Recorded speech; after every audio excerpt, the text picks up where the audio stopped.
The 60s and 70s gave us some of the greatest bands in history.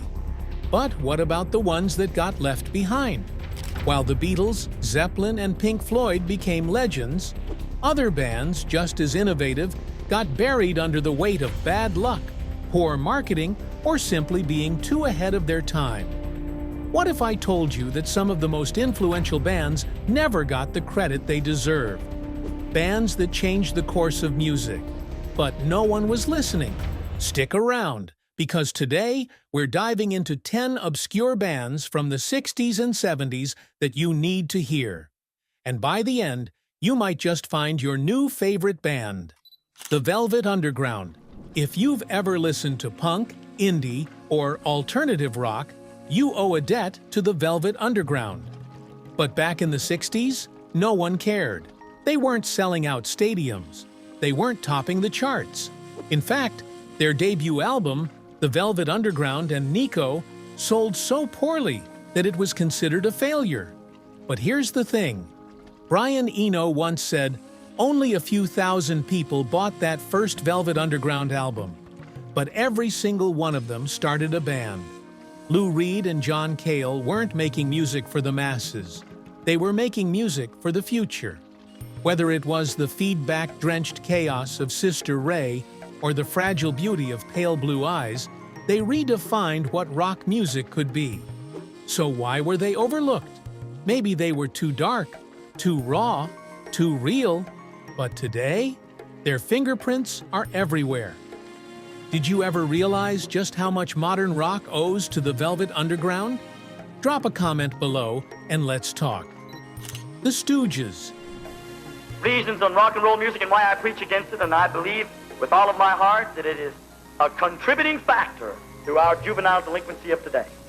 Before the Ramones, before the Sex Pistols, there was the Stooges, Iggy Pop, and his band of maniacs didn't play music. They detonated it. While the rest of rock was getting polished, they were getting louder, sloppier, and more dangerous. Their 1969 self-titled debut was like nothing else at the time. Raw, unfiltered chaos. And yet, it flopped. Radio stations didn't want them. Record labels didn't get them. But the kids? The ones who felt alienated, angry, and desperate for something real? They got it. And years later, so did the world.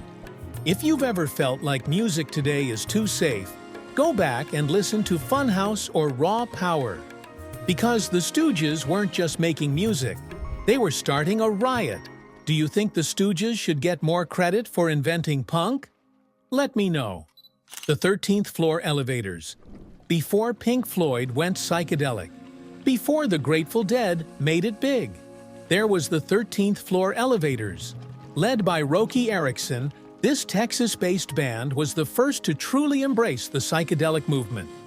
Their 1966 album, The Psychedelic Sounds of the 13th Floor Elevators, was a mind-bending mix of distorted guitars, electric jug sounds, and surreal lyricism. But here's the tragedy. Roky Erickson, their frontman, struggled with mental health issues and was eventually institutionalized. Without him, the band fell apart. But their influence? It never faded. So why are they still so unknown? Maybe because they weren't just ahead of their time, they were from another dimension entirely. Love, the lost legends of 60s. Psychedelia. Well, I just got out my little red book the minute that you said goodbye. Imagine if the Doors and the Beatles had a love child, but no one ever talked about it. That's love. Arthur Lee was a genius, a visionary, a poet. His band, Love, blended folk, rock, and Baroque orchestration in ways no one had before. Their 1967 album Forever Changes is now considered one of the greatest albums of all time. But back then, it barely made a dent. Why? Maybe it was because Arthur Lee refused to play the industry's game. Maybe it was because their sound was too sophisticated for the psychedelic era. Or maybe it was just bad luck. Whatever the reason, Love faded into obscurity, while their peers became icons. But today, Forever Changes is recognized as a masterpiece. Did love deserve to be bigger? Absolutely. But maybe some music is meant to be discovered years later, like a lost artifact from another world. Big Star, the band that should have ruled the 70s. Instead, they were left behind, only to become legends long after they were gone. Alex Chilton and Chris Bell crafted perfect emotional power pop that would go on to influence everyone from R.E.M. to The Replacements. But in the early 70s, their albums went nowhere. Why? Their label completely fumbled the promotion. Their records barely got distributed. And by the time people started listening, Big Star was already falling apart. Chris Bell, haunted by depression, left the band. Alex Chilton went solo, and for years, Big Star was just a name whispered among those in the know. So here's the question. What if Big Star had gotten the attention they deserved back then? Would music history have changed? Can, the German pioneers While the rest of the world was still obsessed with blues-based rock, Germany was reinventing music and leading the charge. Can wasn't just a band. They were sonic explorers, mixing rock, jazz, electronic loops, and avant-garde experimentation. They created something that didn't fit any category. Albums like Tagomago, 1971, and Ege Bamyasi, 1972, pushed the limits of what rock could be, blending hypnotic rhythms with strange, otherworldly sounds. The world eventually caught on. But back in the 70s, Can was mostly underground, playing small clubs while influencing everything from post-punk to electronic music. Have you ever heard of Can? If not, I guarantee their sound will blow your mind. The Zombies. Don't bother trying to find her.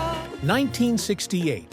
The Zombies release Odessey and Oracle, a masterpiece, a Baroque pop gem that rivals the Beatles and the Beach Boys.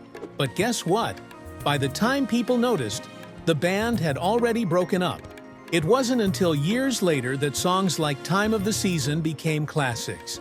But in their prime, they were overlooked, overshadowed by bigger names. It's one of the biggest what-ifs in rock history. What if the Zombies had stayed together? Would they have reached the level of the Beatles? Or were they just too delicate for the mainstream? The Pretty Things. I've never seen Before the Rolling Stones were bad boys. Before The Who smashed guitars. The Pretty Things were scaring people. They played harder, faster, and wilder than almost anyone else in the British invasion. Their album SF Sorrow, 1968, is considered the first rock opera before The Who's Tommy. So why didn't they get the fame? Maybe because they were too wild. Maybe they just never got that one big break. But one thing is for sure. The Pretty Things deserve a second look. New. What if I told you that a band with almost no lyrics, just repetitive beats and guitars, inspired everything from post-punk to electronic dance music? That's New. Formed by ex-Kraftwerk members? New. Created hypnotic, minimalistic music that would later influence Joy Division, Bowie, and Daft Punk. And yet, most people have never heard of them. Could New be the missing link between rock and electronic music? You decide. Silver Apples. In 1968, Silver Apples were making electronic rock. But rock wasn't ready for electronics. Their music was so futuristic, it confused audiences. Labels didn't know how to market them, so they disappeared. But today, they sound shockingly modern. Was Silver Apples simply too ahead of their time? Or was the world just too slow to catch up? So, what do you think? Are these bands criminally underrated, or did they just never fit into their time? Are there other forgotten bands that deserve more love? Drop a comment and tell me which band you think should have made it big.